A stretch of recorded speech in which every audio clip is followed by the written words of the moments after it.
Hey everybody, this is GenoBoost from GameMusicForAll.com, and you're listening to episode 28 of the SUBCON Video Game Hip Hop Podcast. It's been a while since you last heard from me, and you could pin that on a little game called Xenoblade Chronicles X, but before we get into that, the song you heard to open up this episode was a super dope instrumental hip-hop beat by BeatmakerKelz, and it was a remix of music from Parappa the Rapper titled Gotta Believe. I do believe, and I also believe that this is going to be an all-instrumental based podcast this episode, the first of its kind here on SUBCON. And as another famous podcast likes to say, you gotta give the people what they want, and what video game music fans want are instrumentals. There is a very large contingent of instrumental fans in the VGM world, and I do need to cater to that contingent every once in a while. And that's why I'm playing some of my favorite hip-hop beats from 2015.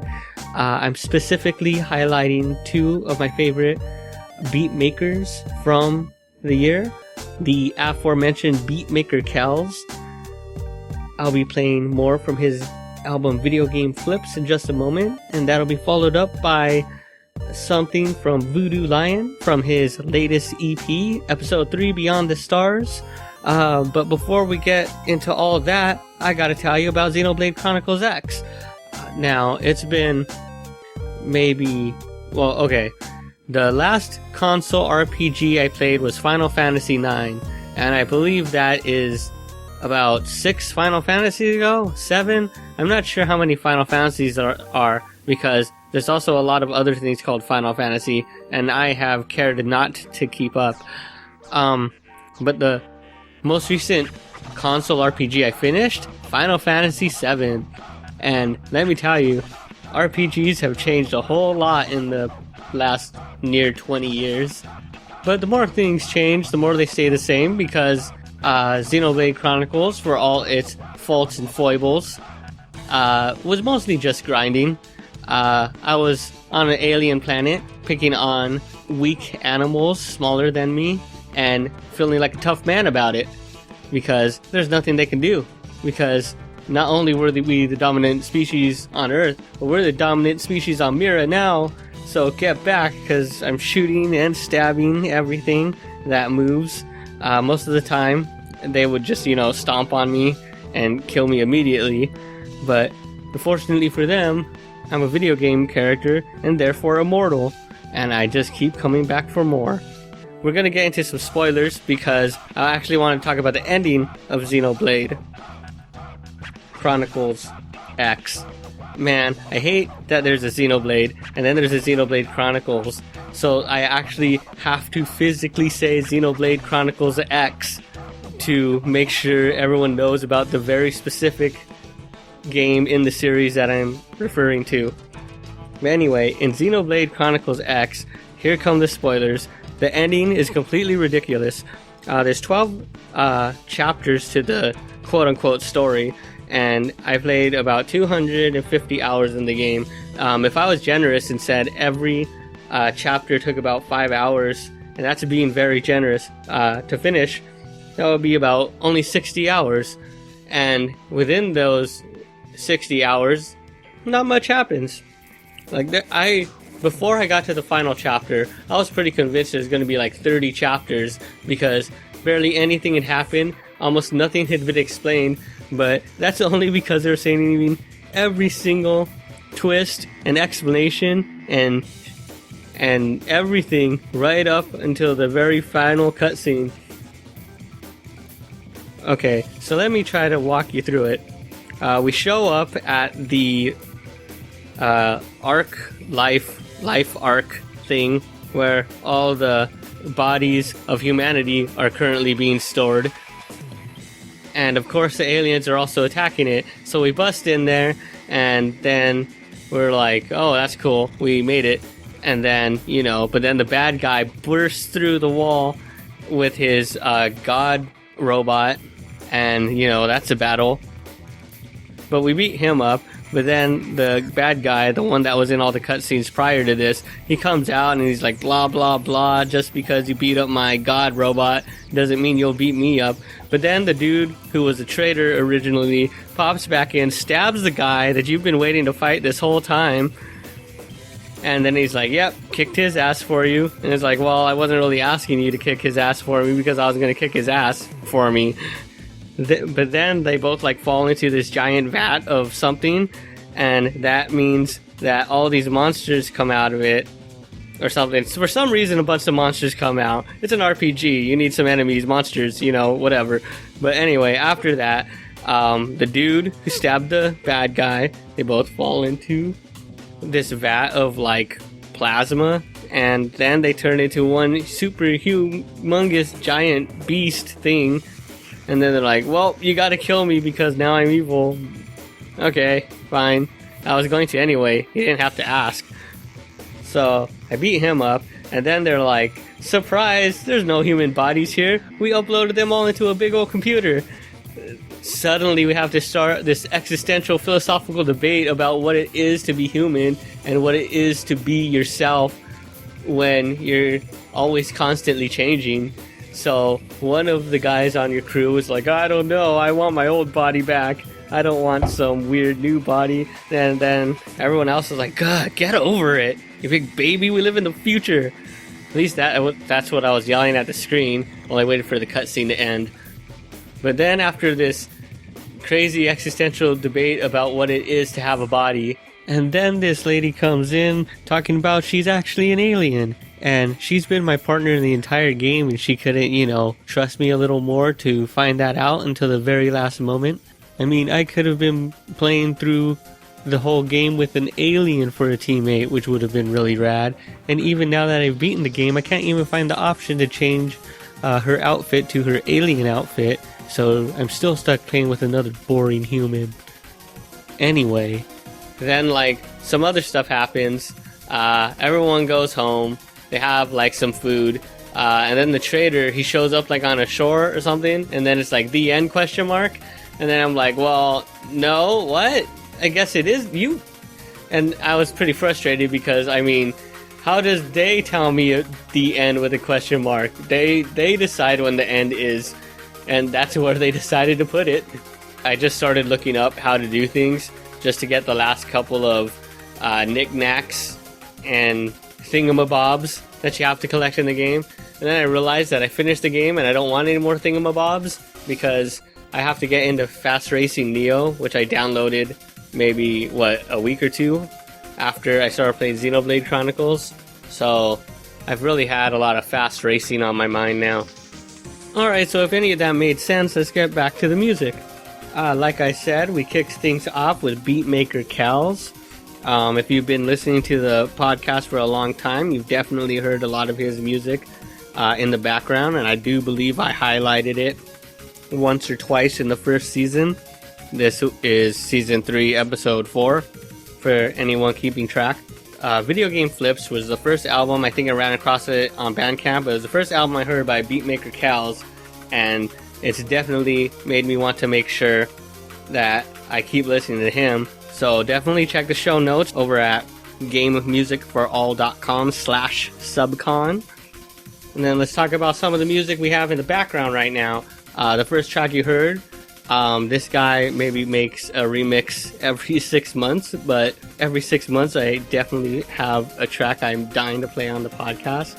So we heard Mysterious Old Man by Salazar, a slightly underrated track from the Final Fantasy VI soundtrack, or Final Fantasy 3, if you want to be a dick about it.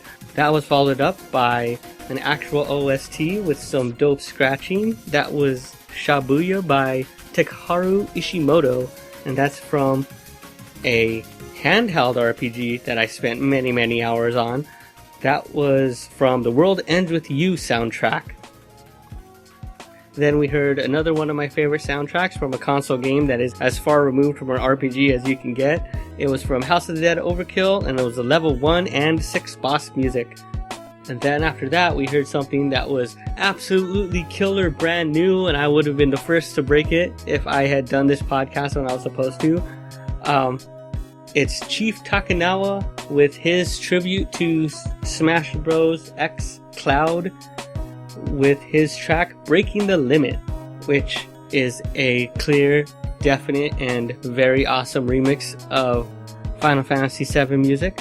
And then we chilled things out with one of my favorite instrumentalists of 2015, Urban Flow, a guy whose album Melodic Bumps 4 has been getting plenty of play on this podcast. So I had to squeeze in something from his upcoming Melodic Bumps 5. That was Naizetti, parentheses, Sega Genesis. And with that, it's time to get into the next track. This is another one from BeatmakerKelz, and maybe my favorite beat on the album, taking a super memorable track from a game that started me on a lifelong love affair with the series, Super Mario Kart. A very memorable track that doesn't tend to get as much love because it's more of a short jingle, but that makes it perfect to get flipped on this hip-hop remix. This is Koopa's Jingle Flip from Super Mario Kart by BeatmakerKelz from Video Game Flips.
Welcome back. That second track you heard was by Voodoo Lion from his latest instrumental hip-hop remix of video game music EP, Episode 3, Beyond the Stars. I'm not gonna go back and fix that sentence. Voodoo Lion just gets me all tongue-tied and stuff. So the original episode of this podcast was recorded like a month and a half ago, and it involved a lot of discussion about the then new news about Cloud being in Smash Brothers and that super sweet Geno costume and assorted other Smash Brothers minutia. But that's all old hat now. All I can say is I used Cloud online. I suck. I don't know how to use them. And I am currently too obsessed with the Xenoblade Saga to invest much time into getting better. And I do love that Geno costume. I will definitely take it.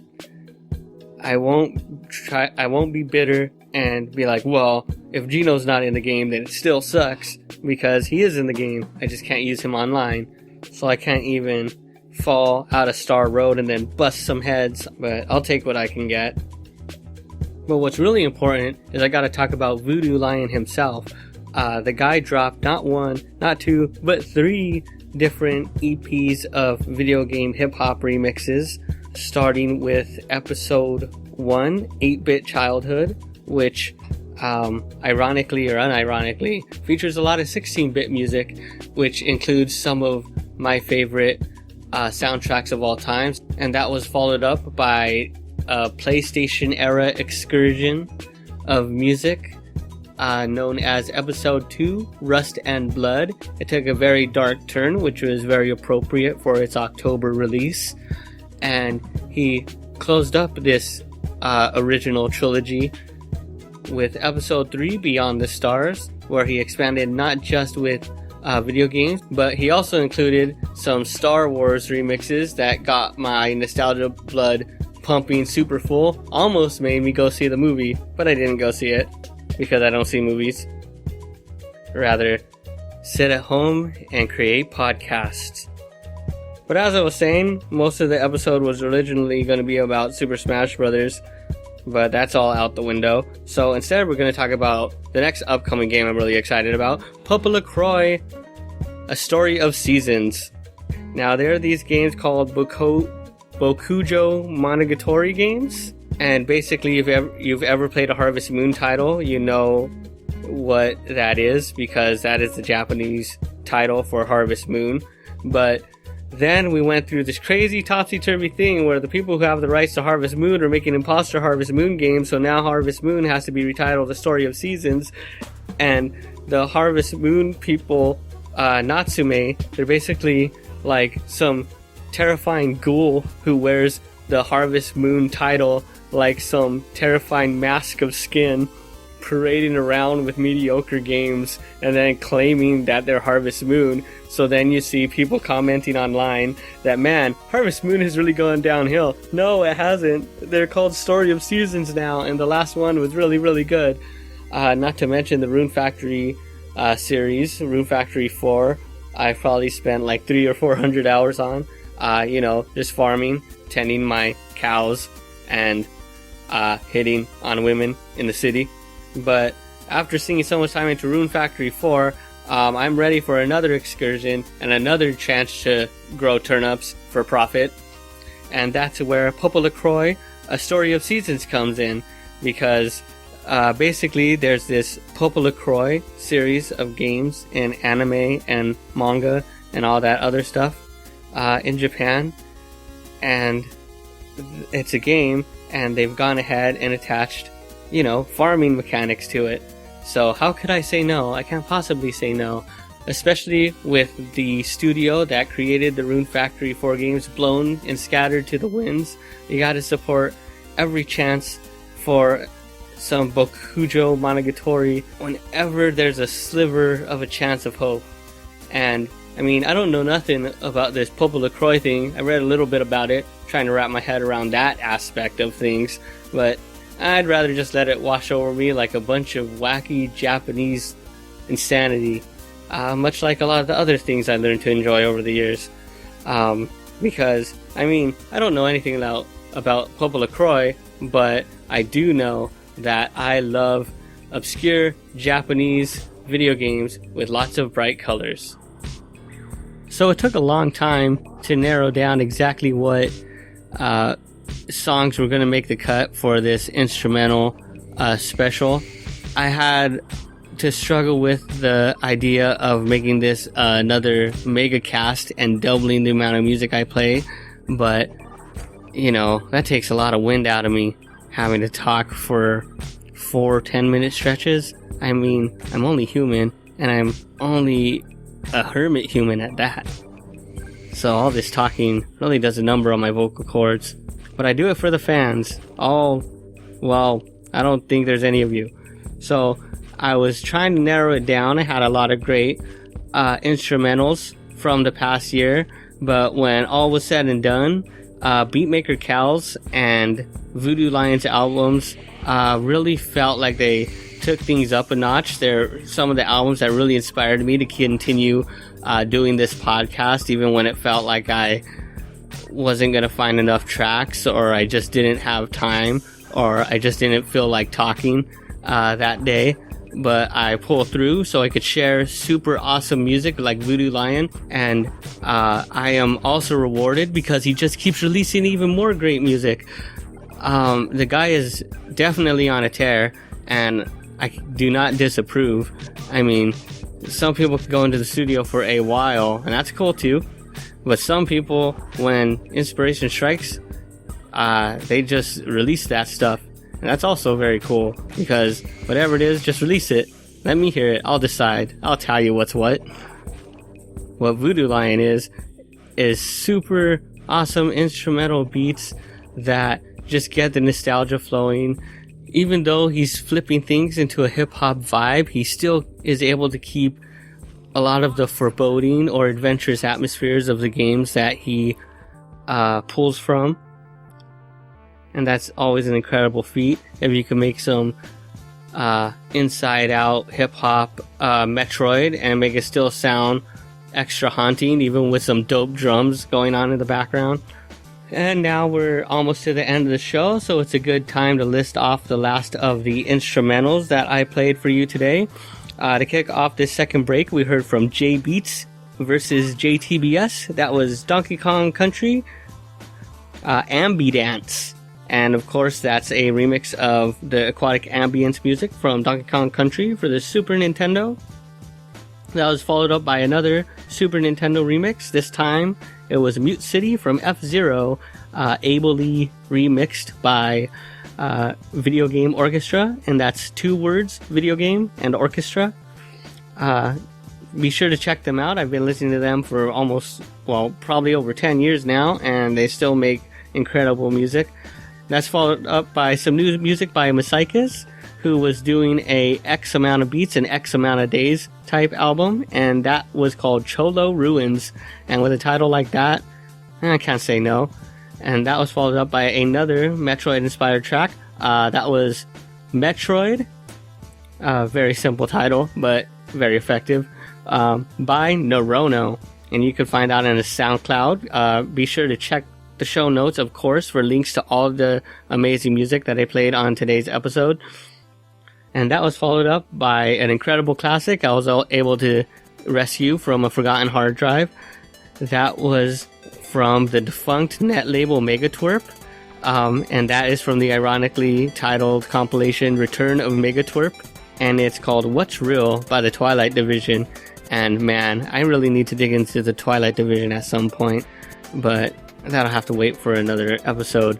Until then, be sure to vibe on all those super dope instrumentals. We're going to close things out after the final track. You're going to hear the ending theme to F-Zero by Yumiko Konki and Naoda Ishida. F-Zero was probably the very first video game soundtrack that made me just want to hear the music and, completely separate from the game. Like when I realized, wow, this music is really good and really makes me want to race.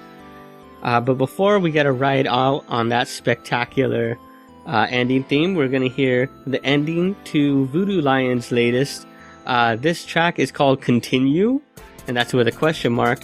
And I sure hope Voodoo Lion continues, because as far as I'm concerned, if he keeps releasing music, he's going to be the best beatmaker of every year that he releases music, in my book. So come on, Voodoo Lion, if you want to get in on the 2016 Best Video Game Hip Hop Remixes of the year, a year from now, be sure to keep dropping all them dope tracks.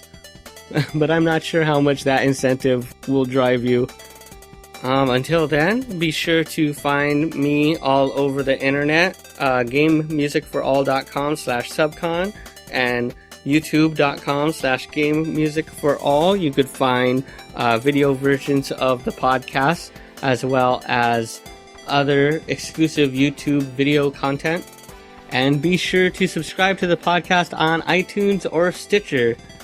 Just search for SUBCON Podcast. And, hit or click the subscribe button.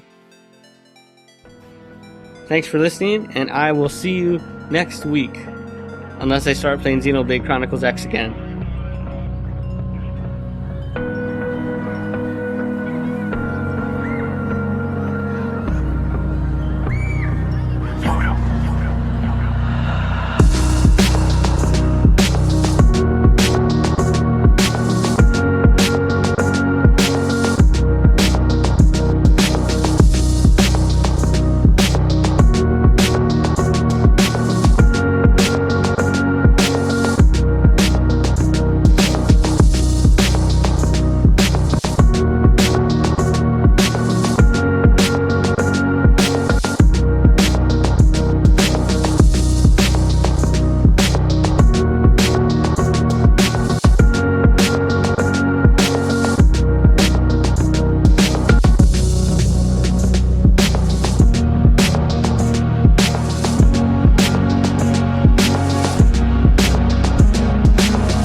Thanks for listening to the SUBCON podcast. Please support the show by subscribing to me at patreon.com/GenoBoost. Find song links and show notes at gamemusicforall.com/SUBCON. Follow me on Twitter at GenoBoost and Instagram at RetrobitsLA. And of course, you can find the latest video game-based albums at gamemusicforall.com. You're now leaving SUBCON.